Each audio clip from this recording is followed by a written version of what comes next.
Hello, my name is Scott McFarland, and for the past 35 years, I've been a volunteer. For over a decade, I served as a director of community service and volunteerism for the states of Illinois and then Missouri. And now I work for a national nonprofit that places volunteers all over the country. I've had the wonderful chance to meet some amazing people who are working day in and day out to make this world a little better for all of us. Now I want to introduce some of them to you. Please join me as we explore this volunteer life.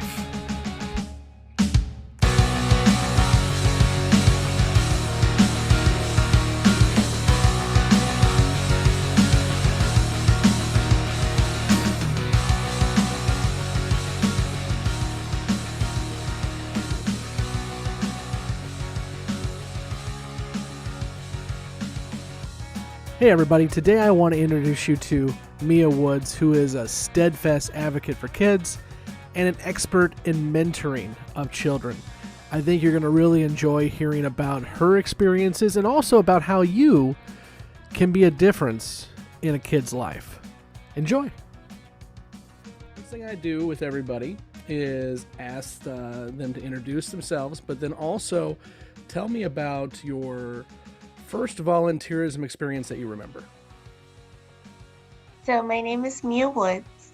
Currently, I am a director of organizational development with Boys and Girls Club of America. And my first volunteer experience,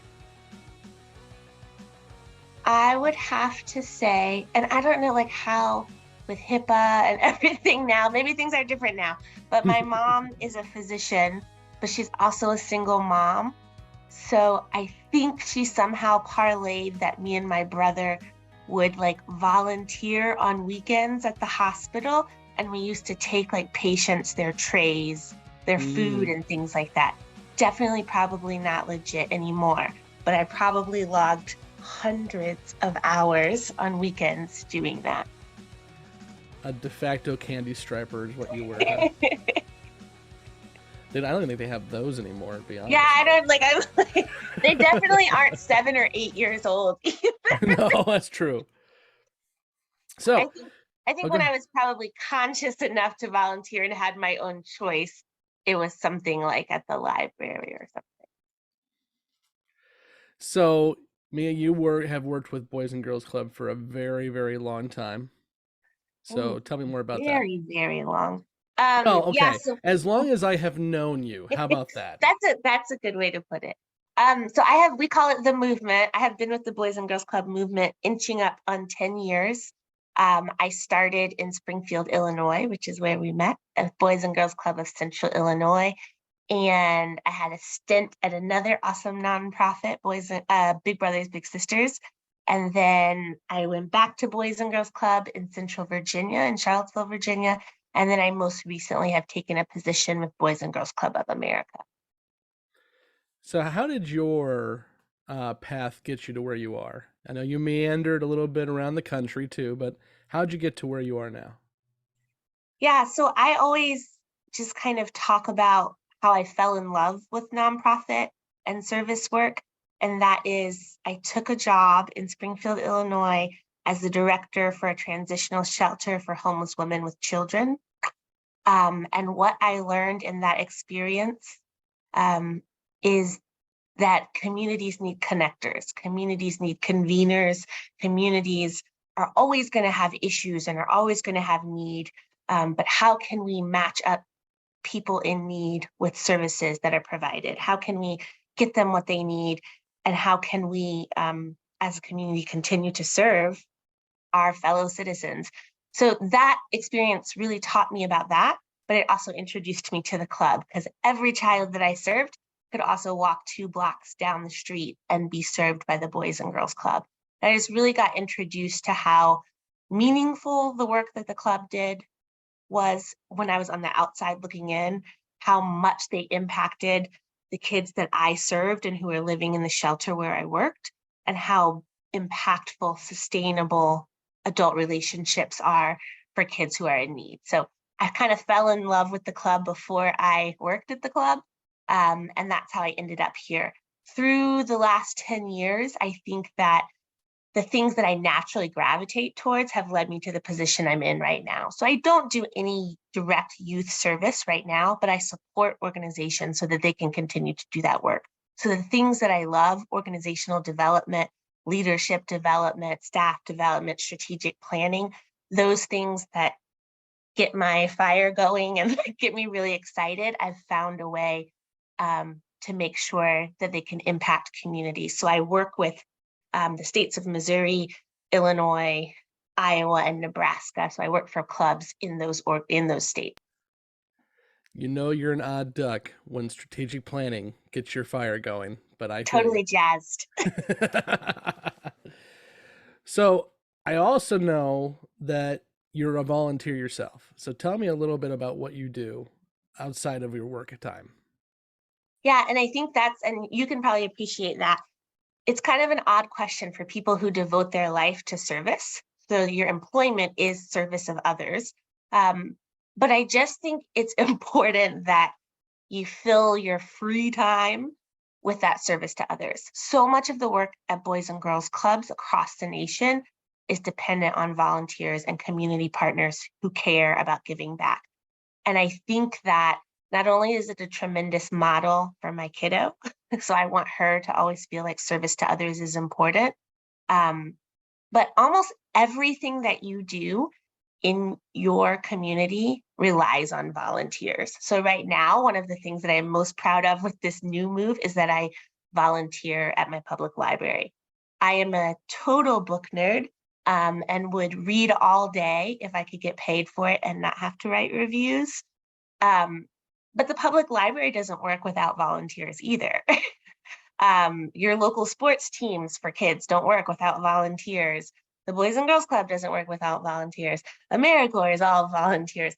All of these things that function and that make it so that we can enjoy the communities we live in really function with volunteers. The 5Ks that you do and sign up for. So finding a space that you love to do that, I think is really vital and important. So right now, I'm doing that at my local library. I'm also a Rotarian. I'm also a member of Alpha Kappa Alpha Sorority Incorporated. And those things let me kind of do some drop-in volunteering with kind of service organization. But I like to find something where I can do it on a regular, weekly, consistent basis too. That's kind of just for me. So you just like listed out a resume there. I'm also. Tell me a little bit more about all three of those. You've got the library and what you're doing there. You've got Rotary and you've got your sorority. So talk about those. Yeah, so I have found that Rotary and Alpha Kappa Alpha Sorority Incorporated are really great for anchoring me to a community. You talked about how I've been a little bit of a nomad. I really just crisscross between two states. I am from Chicago. I did undergrad in Virginia. I came back to Springfield, Illinois. Then I went back to Virginia, and now I'm back in Illinois. But both Rotary and AKA are really service organizations. That's what they are at their core. And it is groups of people who have committed to doing work in their communities. But they also allow me to say, hey, I'm now in this new area. Let me meet this new group of people that I know are all service minded. There's obviously a social aspect to it too, which helps. But those are organizations that I have lifelong membership to that I know that if I want to get in touch with the community and just find out how people are volunteering or what needs exist, I can touch base with those organizations. And there's some semblance of sameness wherever you go with those organizations. But the work at the library, really, I just pop in once a week and do whatever they ask me to do. I get to spend more time. You can be like a more standard volunteer where you have a special skill set that you can utilize. I don't have any special skills other than liking to be around books. So Mm-hmm. Sure. reshelving, laminating, putting up posters, uh, total plug for local public libraries, but there are so many events that happen there. But that also requires changing around a lot of presentations and posters. And so just being plugged in. I don't have any skills. Right. Okay. Whatever. We'll leave that one be. So In terms of your day job, I think it's safe to say that you are an expert in the field of mentoring.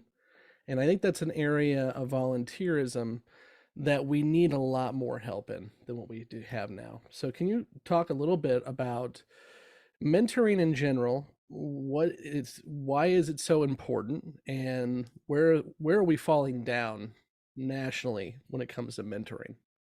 Yeah, absolutely. So a lot of people don't recognize that Boys and Girls Club has a strong focus on mentoring. I will also say, I always say that I was the CEO of a Big Brothers Big Sisters in Springfield, Illinois as well. And that entire mission is mentoring. Hmm.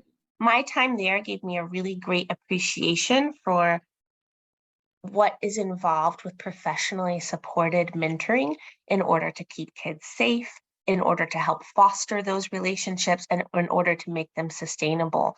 So, one of the biggest things that we say at Boys and Girls Club is sustainable, supportive adult relationships are what will make the biggest impact on the youth that we serve. So while I'm leading STEM programming, I'm also building a relationship. While I'm giving you tutoring or homework help, I'm also modeling for you what responsible adults look like. While we are playing basketball, you're also learning to depend on me, that I am the staff that is here to work with you every day. But the staff who are employed there simply just can't meet that need. So when we talk about staffing a Boys and Girls Club, we're looking at maybe a 1 to 20 ratio of staff to children. But what does that really personalized interaction look like? What is really getting to know a kiddo and making sure that we don't have anybody who just wandered over to the bleachers and feels left out? That relies on more and more adult interaction. And clubs rely on volunteers to do that. You can get more specialized, you can get a lower ratio, and you can give more attention to kids. But I think that culture of volunteerism has shifted a lot into a difference between just, and I mentioned it before, drop in experiences Hmm. where I come and I clean up the park for a day, or I volunteer at a 5K. And while those are really important experiences, there's a whole nother level of volunteerism, which is showing up consistently and regularly to continue to plant seeds um, in either a project or into a person or into a movement. And that's what's really needed. That's what's really going to make an impact, particularly in youth development. So those volunteers who will say, you know what, I'm going to sign up for this semester to come be with the K through 2 group at the Boys and Girls Club in Elgin once a week for this next semester. It's not a full year commitment. It's not a long term for the rest of your life, but that type of thing will get, people saying, "Oh, Mr. Scott is back. Oh my gosh, remember how, no offense, remember how Mr. Scott shot all those Brits last time we played basketball?" You get to know kids, That you get sounds to about right. understand. It was just a good example. You get to know kids, you get to understand them. Whereas when you do drop-in volunteerism, it really may be helpful for a single day or a single project. But what organizations many times are really looking for is some sustained, impactful volunteerism. And you mentioned the need for that consistency, especially when we're working with youth. But you're right. Any kind of organization really wants those long-term volunteers rather than the episodic volunteers, those who come and do one event or one day and leave.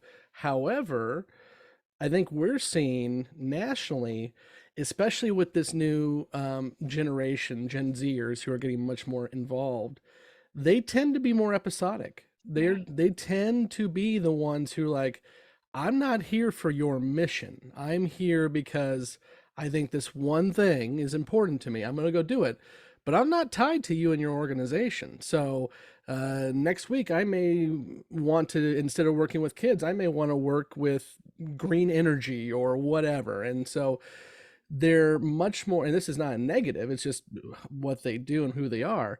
They're much more transitory when it comes to volunteerism. So I think we're running into a little bit of a an issue there when it comes to the need for consistency. Are you seeing that as well, or? Yeah, we absolutely are. And I feel like for Boys and Girls Club as a movement, many of us have pivoted even like a long time ago to adjust for that. So you then develop programming like one example for me is career chats, where I'm going to bring in a different professional every week and even pivot to have it on Zoom where my teens can log in and learn about a local business person. They share an hour of their time with my teens. They might share their card and contact information so you can touch base with them again. Hmm. But they've given a service to the club. They've let, open it up for question and answer, share with them your path. That's really impactful.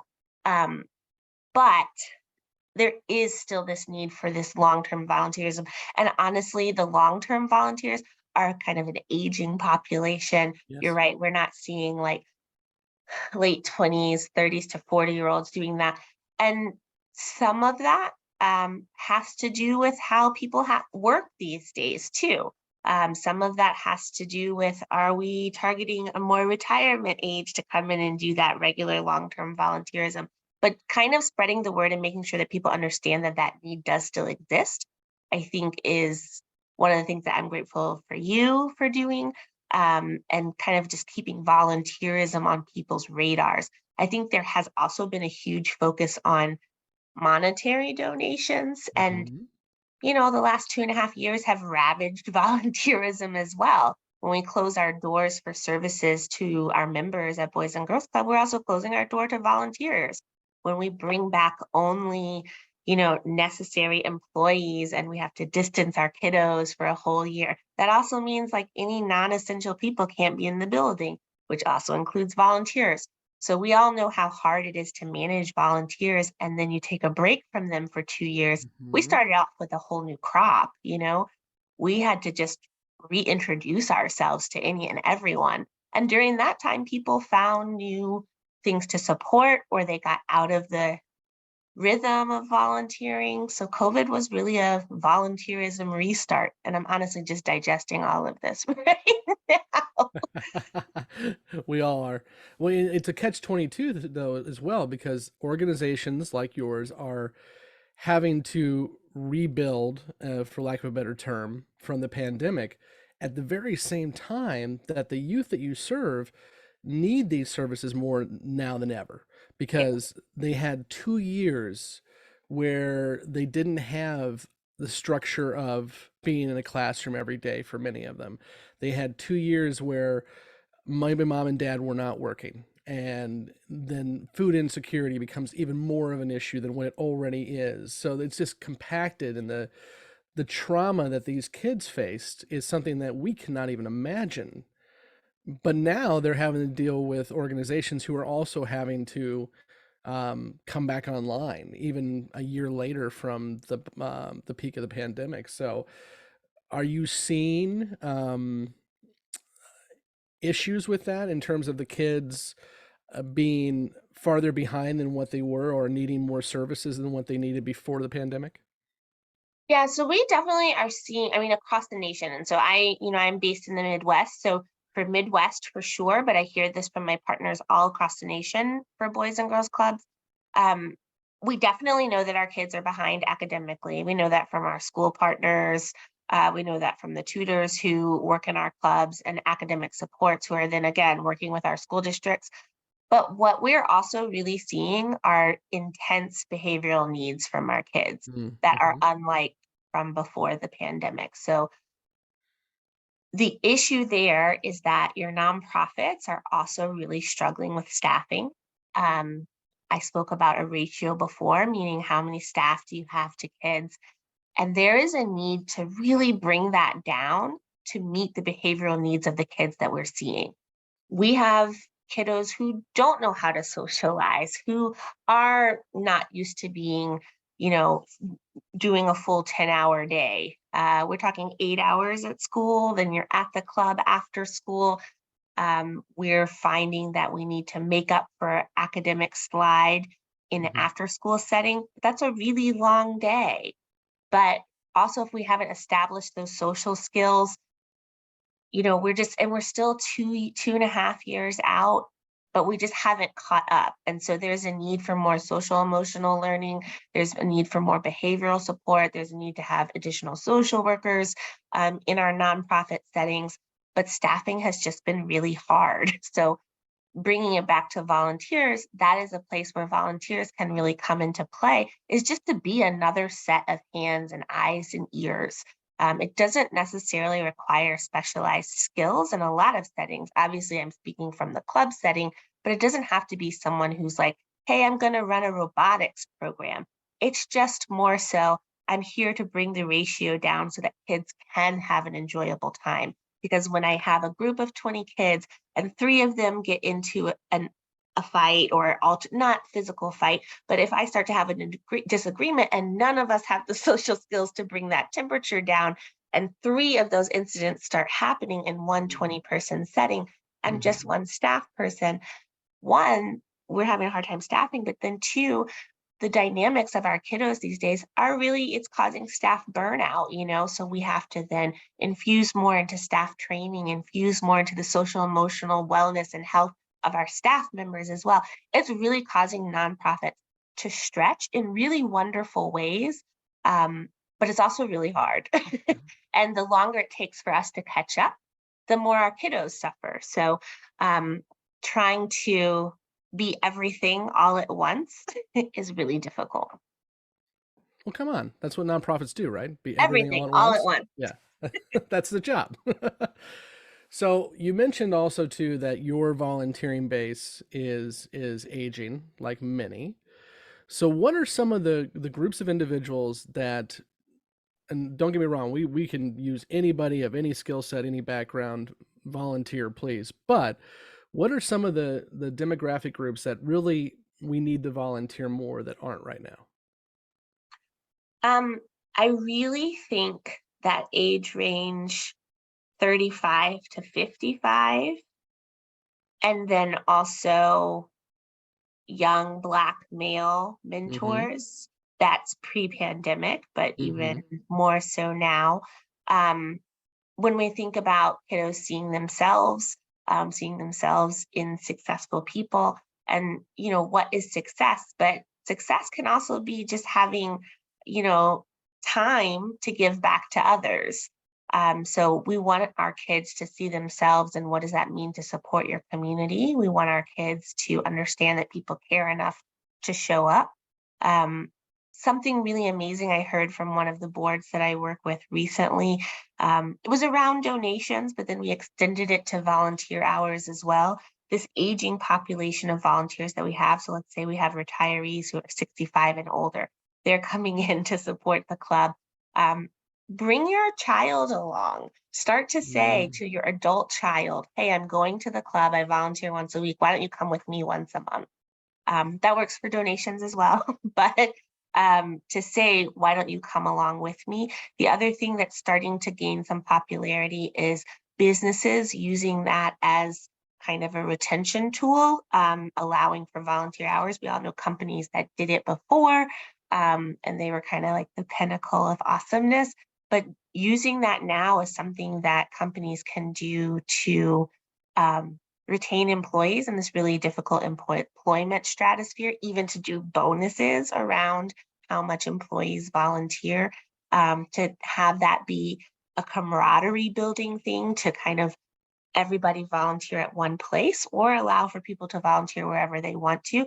But I think there needs to be a cry to business communities to recognize that need. And that need really is going to eventually support the entire community, because the more we infuse volunteer hours into particularly youth development, the more sustainable our community is going to be in the long run as well. So getting local businesses hooked into that and have a strong understanding of that, that even that in itself is a major effort. But I think I've seen some successful small communities who have done that really well. Yeah. I think all of that kind of boils down to the two reasons why people don't volunteer. And that is that they were never asked or they didn't know where to go. And with the business side of things, and with parents bringing their children or bringing coworkers or anything along, we know that if somebody volunteers one time, they're not just going to volunteer one time. They're going to keep going. It's getting them in the door for the first time. It's getting them out there for the first time. So that's really important. And there's a lot of good to your business piece. There's a lot of major companies out there who have put a premium on volunteering and service. And I think it helps them too. And in talking to some of those business leaders over the years, I've been told that it helps them in that retention, especially now, where much like our volunteers are transitory, employees are transitory. You don't have that employee that is going to work for you straight out of college until the day they retire. That doesn't happen anymore. But giving them a reason to stick with you and giving them a reason to be a part of something bigger is very helpful in keeping that retention, which saves the company money and also gets the company more ingrained in the community, which obviously helps too. So tell me some success stories. And I know you mentioned HIPAA earlier, so we'll keep the privacy angle here, but give me some success stories, some wow moments that you've had over the years, working either in your volunteerism work or in your career. Yeah, so the ones that are always going to spring to the top of my mind are going to be from my career, but service oriented. So I think it still works. And Mm-hmm. some of them, involve volunteers. And I think the best ones do is people giving of their time on a regular basis to make an impact. One that I'm thinking of is from Charlottesville, Virginia, and Boys and Girls Club has a program called Youth of the Year. And that is when a high schooler kind of writes a speech, they present it to judges. It is about them and who they are. They have to be in good academic standing, have done some volunteer work, which is oftentimes possible in clubs for Keystone Club, which is the volunteer and service organization for kids within the Boys and Girls Club. And Youth of the Year to me is just the best of what Boys and Girls Clubs does. Because if you are a teen who is still engaged with the club, you've had some wonderful experiences. Someone has fed into your life. And this teen that I'm thinking about, their speech was just really about all of the volunteers who they had interacted with at the club and their appreciation for each year being introduced to somebody who cared enough to be there. Some of them were really small, like you did a puzzle with me when I was in 5th grade and I had had the worst day of my life and you didn't even know it. And some of them were huge, which were, you know, you helped me when my mom and I were experiencing homelessness, and you stayed after hours at the club to make sure that we had a safe place to stay that night. This one young lady was just really impactful to me because she was undocumented. Her entire family was, and the club was there for her in the sense that from 5th grade almost through the end of high school, I know the story now later, almost through the end of high school, to make sure that she could continue her education after high school and what that looked like. And what she took away from her club experience was every volunteer who had impacted her along the way. And that just really, that's a huge story to me, to let people know that what you do matters. And a 18-year-old may remember the day that you did a puzzle with them after school in 5th grade, and use that to hold on to be successful later in life. So that's one that I love. And then other stories of success. You're putting me on the spot. I just always love. I always feel like I have little stories of success, because so much of what you do in youth development, you're not, unless you wait 10 years, you're not always going to see the huge product. But we do a lot of planting seeds. I would just really say the little moments. Mm-hmm. It's a shift for me now. This is my first time in almost a decade that I haven't had an office in a clubhouse. But it's really just those little moments. If you can cause a kid's eyes to light up and they're excited to see you, it means that you're doing something right. It means that you've got the right staff in place. It means that your staff are well trained and that your kids are enjoying themselves there. But if you can continue to support efforts that are going to make an impact in a kid's life, that's also really amazing. So one of the things that I'm most proud of in my professional career is focusing on staff development and staff training. Because when you have people who have invested into a life of youth development, making sure that they feel like that is a profession that they can continue to stay in, and that they feel valued in. So that's like the worst success story summary ever, but I tried. No, that's good. That's good. I love putting you on the spot too. That's excellent. So, if you had advice for somebody who hasn't gotten involved before in their community, regardless of what that involvement is, but wants to get out there for the first time, what are some of the things you would tell them in terms of advice of how to do it? And what are some of the pitfalls that they should be aware of in doing that volunteer service?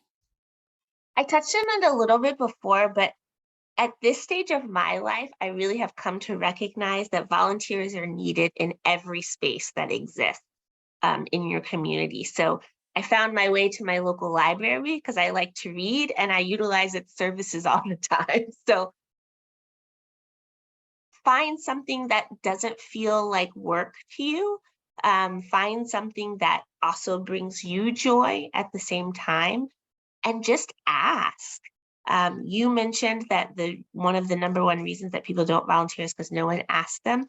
Um, and usually people that need volunteers are really, really busy and they may not ask you directly. So just keep your eyes out for needs in your community, but also just look into the things that you do. So if you're running 5Ks all the time, think about one that you can volunteer at annually.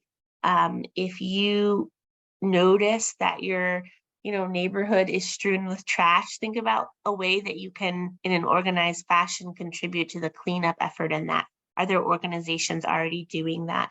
One of the pitfalls I would say is there's really hardly ever a need to recreate the wheel. Somebody in your community has thought about a need and is either doing the work or is trying to get the work done. So just kind of look around and see where you can make your way in, particularly if you're just starting out in volunteerism. Ask, and see what need needs to be taken care of. Don't think that like, oh, I need to start a 501(c)(3) and I need to, change the world immediately. Get out there and volunteer and get to know your community. And that's back to, like I said, my first nonprofit experience, which is getting to know what the needs are in your community are vital. So ask, listen, and find a way, find your in. That's a major thing that a lot of folks run into, and I know probably you have done this before too, is we get so tied up with making that change, whatever that change is that we get bogged down in worrying about changing the world as opposed to recognizing that that incremental work that we are doing is doing just that, but we don't see it right away, and we may never see it. We may never see how we've impacted that child or changed that community for the better, and it can get frustrating. It can get frustrating to not know what we're actually getting out of this or what the community or the people we're working with are getting out of it. So recognizing that you are making a difference, whether you see it or not, is extremely important. Yeah, absolutely. And there are ways, you can, and this is like, I feel like a little bit more sophisticated on the volunteer spectrum, not just your first experience, but there are ways, if you want to lead a small program for a group of Girl Scouts or at the Boys and Girls Club, and you want to see, did they increase their learning on this subject matter? There are ways, like, so let's take a quiz to see if anybody knew about space travel before. And then we're doing 2 weeks of learning about space travel. Now let's take a quiz and see what we all know about space travel. Well, great. I just introduced you to something new. We learned about it. And I also can see I've got data to show that I've improved that. It's moving the needle on the larger scales. That's really hard to track and follow. But again, there are people in your community who are doing that. United Way, right? Your Boys and Girls Club.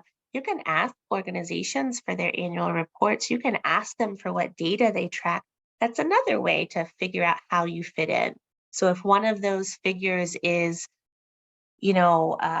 we served 1,000 meals in the last 2 months, but there was a need for 1,500. Well, maybe that's where I want to plug myself in. If one of those figures is kids, standardized test scores have been decreasing over the last couple of years, maybe that's somewhere that I want to plug in. If you are data driven, there is a way that you can get that information and learn from it. But again, that's a little bit elevated level of volunteerism rather than just wanting to explore your community. Well, it depends on the person too. Some Yeah. folks are going to want to get at that level. Some people are just going to want to, again, just kind of drop in and drop out. We need all of those folks, one way or the other. Yeah, you're right. What have I missed? Is there anything you want to chat about or talk about that we haven't chatted about? No, I don't think so. You asked it really well in the last question, which is, how can people get started? And I just think if somebody is listening to this podcast, you've got a little piqued interest about volunteerism. And it's just really, this is your sign to just find something and do it. And, I have been talking about sustained regular volunteering, but you have to find that thing that works for you. So there is no organization out there who will not say, yes, we can, take you in if you meet our criteria and you do our background checks, X, Y, and Z. That doesn't mean that you're there forever. If you have a misstep and you don't enjoy something, there's a chance to find something else. It's just like anything in life. So you don't have to have a certain amount of money. You don't have to be retired. You don't have to, you can do all of these things. I've volunteered for the last 15 years, and I'm a mom of a 15-year-old, and I'm a single mom, and you can find time to do it. It's just really about how you structure your life and what you find is important to you. I've always admired about you, Scott, that you volunteer with your eldest child. And she's not old, Well, she thinks she's 16. She's not there what is yet, she, but like she thinks she 12 is. now? She's Is she 12, 12? yeah. Yeah. Oh, I'm pretty good. But get out there and find opportunities where they can come along. The library is a really good one, or get out there and find opportunities for where they can do it on their own. I think that sometimes it just feels like a really big challenge to find the time, but it's really just you living life in your community. So, Yeah. Well, thank you, Mia. I really appreciate your time. This has been great. Hopefully we can do it again. Is yes. there any plugs you'd like to make? Anything in terms of where you'd like to see people go and volunteering like that with your work that you're doing? I'm always going to plug Boys and Girls Clubs. I'm always going to tell people there is one in your community. And if there's not, Big Brothers, Big Sisters, even though I'm not there anymore, your local YMCA, your local youth development organization, get plugged in and find out what they say their needs are. You might not be the person, but you might know someone. It's not always about dollars of donations, but it is really just about knowing the needs of that organization. And you'd just be so surprised how open and willing people are to accept your support and your help. So I love the concept of this podcast, just in the sense that it's encouraging people. Let's continue to do that. And I think we're just growing volunteers. Hear, hear. Well, thanks, Mia, for your time, and thank you for all that you do, and I appreciate it. Nice catching up with you. Same here. Have a good one. Bye. Thank you for listening to This Volunteer Life. Please be sure to like, subscribe, follow, and leave a review. You can visit thisvolunteerlife.com to find all our social media accounts, find all the volunteer stories, submit your volunteer story, and find a volunteer opportunity in your neck of the woods. The opening closing theme was Fighter by OG's Not Again, available on Bixabay. Thank you, and we'll talk soon.